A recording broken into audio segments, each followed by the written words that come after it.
Welcome to the Impactful Engineer Project. I'm Steve Maxey, and with my co-host and brother Jake, we are here to bring you guidance, fresh ideas, and the tools to help you become an impactful engineer.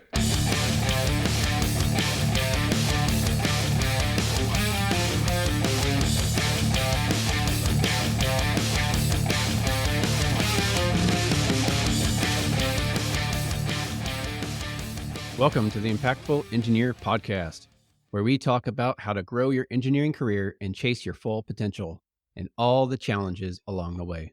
Ultimately, we want everyone listening to have access to a fulfilling career and be inspired to become the best versions of themselves. I'm Steve Maxey, and I'm an engineering manager for Klein Tools, a 150-year-old family-owned hand tool manufacturer for the trades professional. And Jake Maxey, who is joined with me today, is a professional engineer for Hallam ICS, a company that provides multiple engineering services, including mechanical, electrical, and process design for the built environment. This episode, no. This podcast has a few episode types.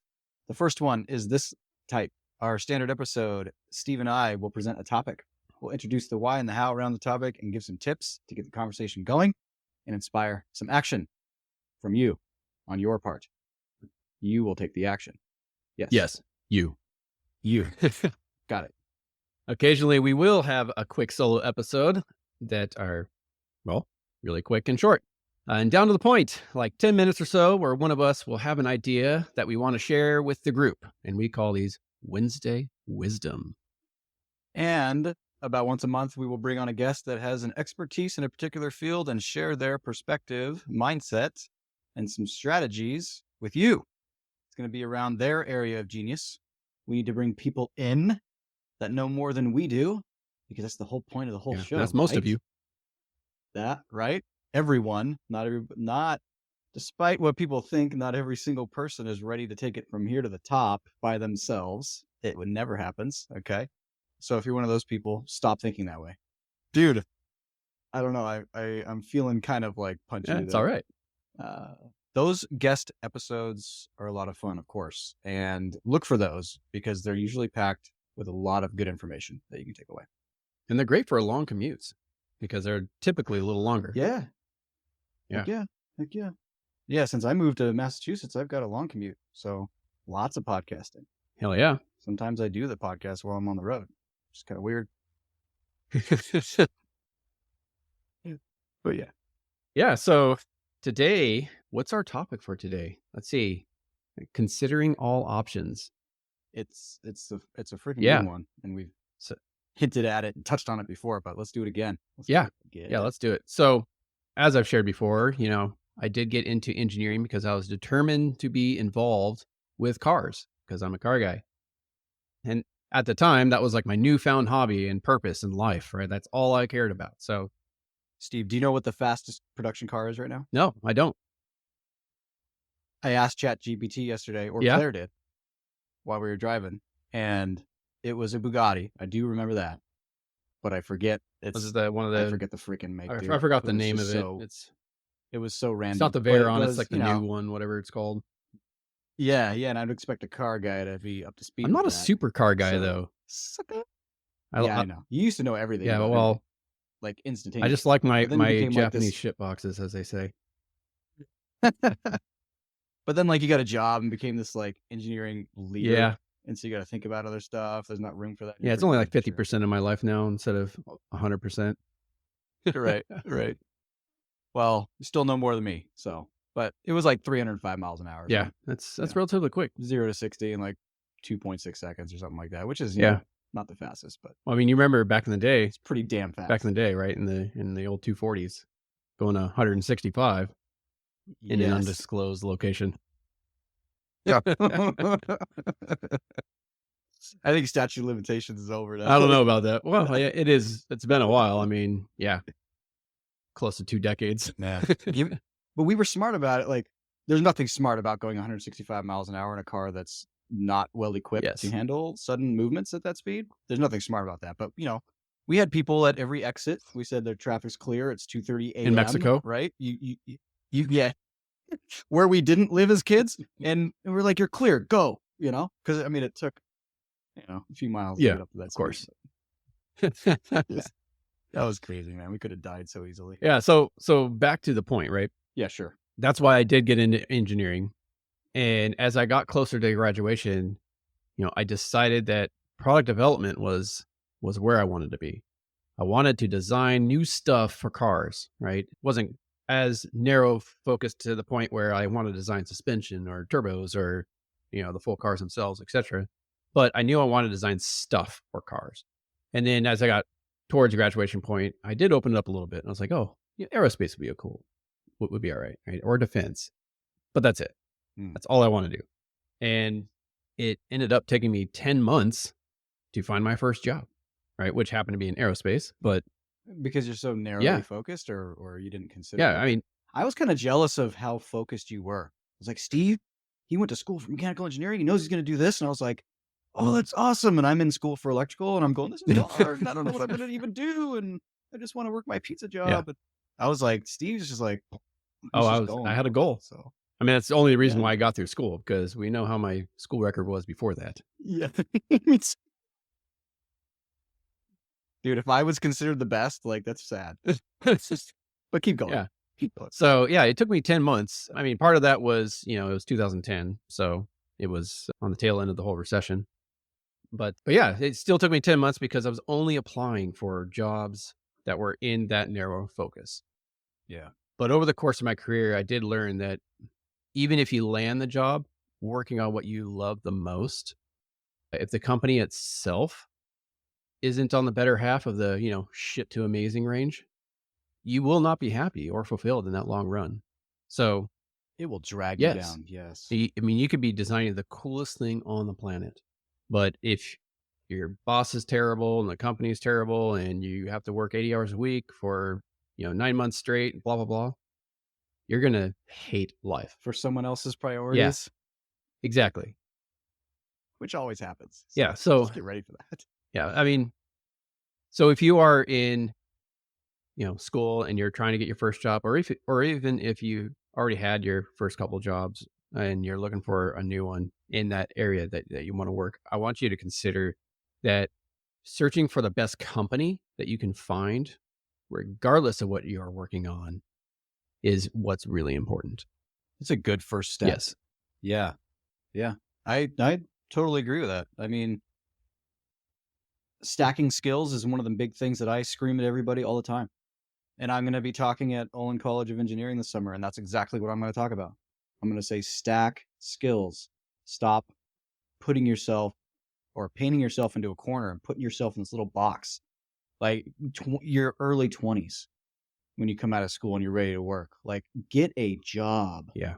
Right? At a great company that will teach you so many things and open up your mind to a bunch of different ways to be an engineer and support you and have a good coaching program and mentoring and stack those skills, man. I mean, even through school, you should be doing that. But on your first job, find a place that does that for you because you have so many years to go. And then the stacking the skills and having a good time at work is way more important than doing the thing, in my opinion. The thing that you want to do, and that's it. Because even if you get kind of close to that, you're never going to get to work 100% of the time on the thing that you want to do. These are businesses. Yes. Businesses require that you go outside of what you believe is the best thing to work on, right? Or else many the business wouldn't survive. Even if you decide that, hey, I want to go work, I'm going to go start my own firm, which is great. You should, because I want to control that and I want to work on what I want to work on. Ain't going to happen. It's the world we live in. The business is not going to allow you to just work on what you want to work on. So the goal maybe. Yeah. But the path there is going to take a lot of effort and a lot of wide ranging skills. So long way to say, I agree with you, Steve. That's great. And I agree with you. Not all the time, but this time. Damn this it. time. Yeah, not all the time. So, if you are looking for just a great company, let's talk a little bit about what you need to consider that are important about those companies. And then kind of how, what to look for and then what to look for that's not great that you want to avoid. And kind of the questions that you can ask during your interview process. So let's go down some lists here mentally. So first and foremost, culture, core values, right? I mean, that's kind of the high level thing. You want to enjoy being around people who share similar core values as yourself. So For sure. so on that, Yeah. And you said, oh, okay, go ahead, well, I Steve. was going to No, ask go ahead. you, what sort of question could we just ask right off the bat in an interview, or what kind of things how can you find out the core values of a company? Yeah. I'd like to zoom out a little Okay, bit yeah, let's if I do that could. first then. You can find a lot of information on a company and what they do online, and very visible these days. And if it's not, then that's sort of a problem. It could be an indicator that they're not really, your speed. If by now Yeah. it's not easy to see, right? Then there's going to be things that you run into. I can almost guarantee there's things that you run into where your growth mindset and your need to grow and build on something is probably going to be hampered pretty good if they don't have a good website yet. They're probably not very open to new things. So, but anyway, you should be able to find some information, get online and see what projects they do. And most companies these days have a section that's heavily HR related, and they show their core values and what do their people think. And there might be some testimonials and stuff like that. That's all great. You should look into that, get a good feeling from it if it aligns with you. But just realize that a company's website is going to be the most polished and best version of themselves, Yeah. almost to a point where it's unrealistic. Uh, just know that that's going to happen. It's the same thing with social media and Mhm. all that. We're only going to present the best, right? We're not going to put something out there that makes us look like shit. Except us. We're So all right with that. yeah, well, and a podcast is a perfect place to Yeah. do that, right? To get to know the real people behind the message. So you said culture and core values. The culture is going to be hard to identify outside the company. The core values are probably going to be listed. And if you walk into an interview, supposedly they're going to be putting their best people, I would say, in front of you to try and sell the company as well as get what they need out of you, and information to make a good decision. So start asking them questions about how they would handle certain situations. And I know, Steve, you're probably going to have some good questions like that would be interview based, and we'll get to that. And the more people that you can interact with and talk to online or at the office or however you can get it done will give you a good idea of the culture. Again, remember that they're putting on their best face when they talk to you. They're trying to find a good candidate and they want you to believe in them, hardcore. So the culture one for me, I don't have much to add to it. Steve, what do you think about how someone can determine culture? To me, there's just too many layers to pull back, man. Yeah, I don't know. I think the conversations that you brought up, right? Talk to as many people in the company as you possibly can. A lot of places you'll go on tours around the office, or like if there's a production floor, you'll walk around there. That's a production and manufacturing environment. Always a great spot to see the culture, because you can just see it in their faces, right? The Yeah, energy. the Yeah. energy around. So ask for a tour when you're doing an interview. Like, hey, can I check out the facility? Where's your test lab, or where's your manufacturing floor, where et cetera, et Yeah. cetera, et cetera. And just, I mean, you can see the energy in people.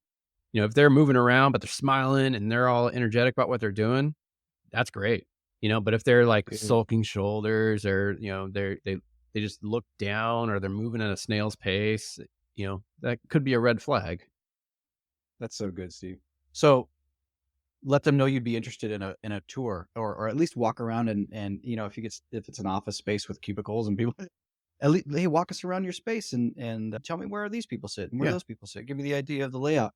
Because you're right. You're absolutely right. I didn't even think about Yeah. that. Like when I'm sitting at my desk, like into it, even if I'm in a meeting and I notice out of my periph, or I know that someone's coming in for an interview, like I'll intentionally turn, smile, give them a nod, Yeah. you know, give them the typical dude, like person that's some, I you sent know, you that meme the other day, didn't you did, I? right? And we do that all the time. It's that, Yeah. It's like, hey, I don't know what's all you, you but I'm need to giving you say. respect. Yeah. And then instantly you got it, right? Yeah. But yeah, so if you're getting the tour and it's kind of awkward and people are hunched over at their desks and just and they obviously know you're coming by and they don't turn or do anything, like it's a pretty good idea of how that's going to be day to Yeah. day, So if you like that, then at least you saw it and you're like, Yeah. great, That's what I want that's to how I do. want to be. So Leave let's me do alone. it. Yeah, great. So Yeah. get in front of people. That's good advice, man. Yeah. And as far as the core values, just asking how, like, if you're talking to the interviewer, or even if you get in a conversation with someone else in the organization, just asking, how do they operate to the company's core values on a day-to-day basis? Like if ownership is a core value, like how do you display ownership day to day? Or if it's, it doesn't matter what core value it is, but they should all know the list of core values, and they should have some idea of how they incorporate that into their lives. So, Yeah.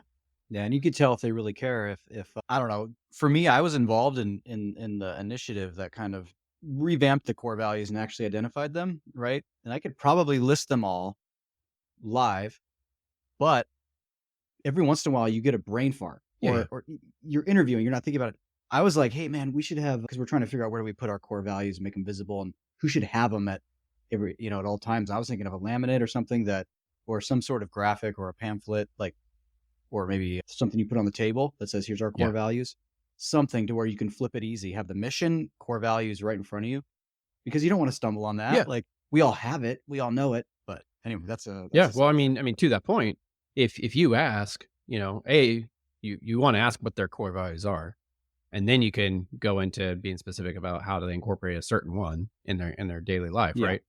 But when you ask about what their core values are, if they have zero idea, that's a bad sign, because Yep. you may not remember every core value, but there's always going to be one or two Here's my that's on favorite top of one, your mind. right? Yeah. And Right. so at Klein, we actually have our core values on our security tag, right? To get in the door. One side's our Nice. I like badge, and that. the other side is our core values and mission, right? And so, Mm. yeah, so we always have it on our person. And, in discussion or whatever, you can just pull out your badge, look at it, and reference it, right? And every cubicle will have the core values, poster nearby, etc., and it's in the meeting rooms, etc. So it's everywhere to keep that up on top center of your brain, throughout the day. Yeah, the awareness. So everyone at Klein knows the core values.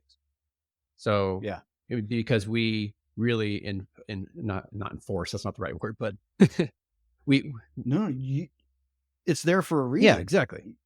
You should drive your operational awareness around how you complete your work and how you show up Exactly. in line with your core values. Absolutely. It's super Yeah. important. If anybody thinks it's not, like, I don't know where you been. Yeah. Need to get that little piece of your brain adjusted. Sorry, No, that was but the core values are yeah. important, guys. They really, really are. So moving on from culture core values, because I think we cover that pretty well. Just remember, like, how they respond to Yeah. it, okay? Like, how do they get excited about it? If they brush it off and go, like, that could be a sign. And one of the little red flags you Yeah. got up. All right. Go ahead. So leadership compatibility, right? And that's how the managers will operate with the direct reports, how the upper leaders will convey the vision of in the direction of the company. There's a bunch of right ways to do it. There's different ways to do it, and different people receive different types of communication differently. So there's not a 100% right answer there, but you have to find what's right for you.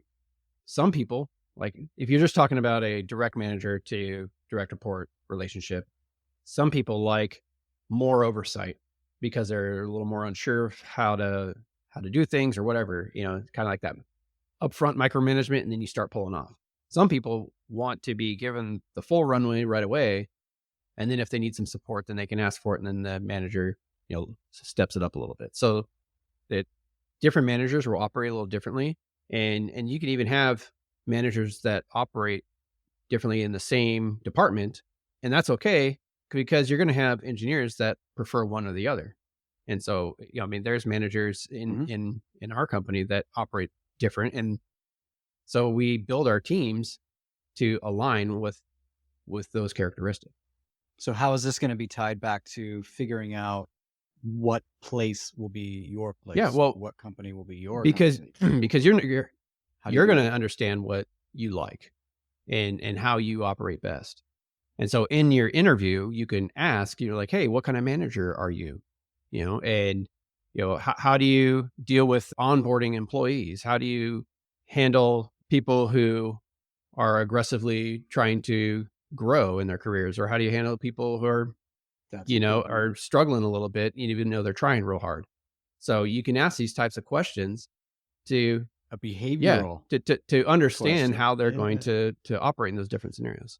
Oh man, I can tell you right now, if a person that interviewed me and I asked them that question, I would have been like, you sure you want to be my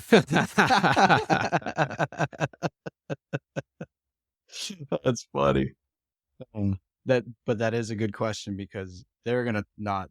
There's no way to BS that answer Hmm. without just totally seeing Oh yeah. through it, right? So you're gonna get their true and their true self. Yeah, ask them if if I I- yeah if someone that's for the position that I'm being considered for was a rock star, how would you handle that?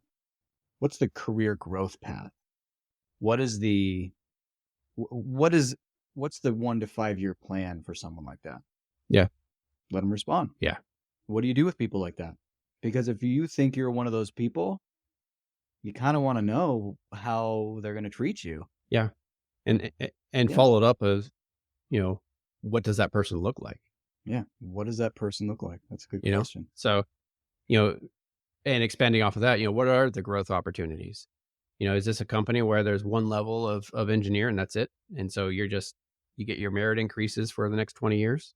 Or are there different levels of engineering? Is there an entry level and a mid tier and a top tier? Are there multiple management paths, subject matter expert paths? Finding out what those growth opportunities are, and then maybe you even go into ask what the turnover is, right? If it's a company that has two engineers and no one ever leaves, there's, maybe there's not a lot of room for advancement other than just maybe a experience level type thing. You know, so those are all kind of questions that you have to figure out what aligns best with what your own goals are.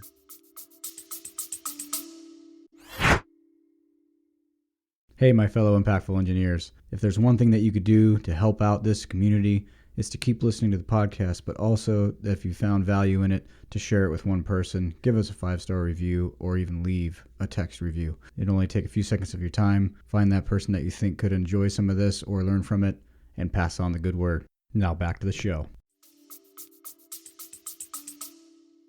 I think, yeah, that could give you a good idea, but I think I push back a little bit on those questions just Okay. because, well, it might be just me not wanting. I wouldn't take that approach as an entry level or newer engineer getting their first, second job. Just, well, depends on how many years the transition is between the first and the second. But I would say I would be focused more on trying to identify what I will learn in this role because these days it's really easy to get another job, Yes. in I my agree. I opinion. agree with that. Yeah. And so if a year goes in and your expectations for growth are not aligned and you're kind of plateauing and you're not learning new stuff, you're just doing more of the same, you'll have great opportunities to then pivot. You know what I mean? So I wouldn't put so much weight on what the growth opportunities would be immediately. It's a good thing to ask if the feedback you get is going to be telling about the people that you're going to be stepping into to work with. Not so much that it's an indicator that, hey, I plan on being here for 5 years, so if the 5 year vision doesn't work out for me right now, I might as well not start. That's not something that I would be considering right now. I would be trying to figure out what skills can I gain from this position, what value can I add, while at the meantime growing myself, right? And then I can make a decision at that point if that starts to not be where I want it to be. Uh, those are that's my thought Yeah. on that. No, and I really do align with the finding out what new skills you can learn and how you can better yourself as far as how much of an impactful engineer you can be, right? Yeah. But I think if there's no room for, even if you are gaining all these skills and being able to elevate yourself in your career, are you going to be stuck at that same bracket the whole time? So I think both, excuse me, I think both questions are valid or both approaches are valid and have good points to Mhm. them. So I wouldn't discount Of course. either. Yeah. Yep. That's the whole Oh yeah, point, of course. man. You guys have to decide for yourselves what you're going to take, if anything, to your next Yeah. interview, right? Yep. And then, you're going to pivot from there, and then you're going to learn more from there. And we're just trying to share our thought processes on what we've already gone Mhm. through, right? And try to deliver it in a way that'll mean something to you, to interpret the way that you need, that you're going to interpret it, and maybe it's going to help you, right? Yeah. We didn't talk anything about benefits or competitive salaries or anything. You notice that? Yeah. Right? Probably because It's kind of a given. it kind of is Yeah. self-explanatory. Hey man, we're going to pay you less than market rate. We got no benefits and, Yeah. no nothing like that. So you're just going to come in, get paid less than everybody else. And we're just going to see how it goes. It's like, yeah, never. So I got a funny little story. So does it matter? I got a funny little story about that. Did I ever share with you the absurdity of my first career offer coming out of school? Probably. Yeah. So Sure. yeah, it's Sure, crazy. So I actually got an offer. I think it was only about a month out of school. Yeah, about a month out of school, and I declined it, and hence my 10 months to get a job. But I won't go into details about the company itself. But I toured the facility, met with the interviewing manager, and I was like, oh yeah, this could be pretty fun, et cetera, et cetera. And then we got to the conversation of compensation package, and they're like, yeah, we can pay you $37,000 a year, and and I was like, I don't see a kitchen around. You got a lot. You had a lot. I was like, what? You guys must eat a lot of food. Yeah, and they said then there's an expectation of 50 hours a week, and I'm Nice. like, wait a second, and I did the math, and this is 2010. We're gonna salary you and then make you work more. Yes. For Yeah. this. And it was less than minimum wage. I was like, Yeah. yeah, no. You guys are nuts. Hey, this is what we're thinking. We're thinking we bring you in, and we're thinking we pay you shit. Yeah. And then you just eat it. Yeah. And you're It'll gonna be enjoy good. it. Trust me. Just even if you don't, just pretend like you do. Yeah. And then we'll talk about it. Yeah. I was That's flabbergasted. awesome, I was like, you gotta be kidding me. 37? Oh man. When I got my first engineering job, I was in a pretty unique situation because my wife was making good money and we're living in an area that's really, low cost and we were even like sharing house for a while with family and all that. So I was like, yeah, I'm not worried about it, too much. And I was like, I'm just going to get in. So I definitely, I remember I started at $14 an hour. Yeah. Yeah, with a college degree, right? Most people would have spat at that, and I was just like, "This is a small company." Because when I went into interview, I was like, "You guys are rad." Like we were laughing, they were doing cool, interesting work, and I was like, "Let's just do it. You guys seem cool. You seem like my people." So we came in, and then of course the rest is history. And very, very quickly, my name got around. There's only a couple firms in town, and I knew people that I graduated with because it was nearby, and they were working for competitors, and so I always had the in, and I'm always talking to people, and that's where the benefit of networking comes in, and I'm people are following me, and then about the 18-month to 2-year mark, you start getting the phone calls of people, hey, are you happy over here, and blah blah blah, and then the from first phone call to getting my raise and promotion, it was a call out of the blue, and then 3 months later, it was I have a new house and a new salary. Yeah. Right. So it'll you can take that risk, right? It certainly paid off for me. But if I was in a position to where I couldn't pay my bills, take care of my growing family, right, and have a good time, then all of a sudden that $14 an hour, the meaning behind it changes a lot. So I'm not saying go live in a cardboard box and have no health insurance and have your family just be in this oppressed, like down state that's just like miserable, right? For $14 an hour because you think you're going to do well and all that, get raises. Don't do that. But I was in a unique spot. I remember those days. For sure. I wasn't making much at the time either. All right. But Yeah. And we always, we talk to each other. When are we going to get this? When are we going to get that? Well, if we knew what we did now, it would have been even faster. So all that to say, to recap, right, is when you are looking for your next job, whether it's a brand new one out of school or, you've been in the workforce for a few years, don't limit yourself by what you want to work on, but what kind of company you want to join. You could be working on the most mundane thing in the world, but if you are with an amazing organization, you're going to have so much fun. You're going to learn so much.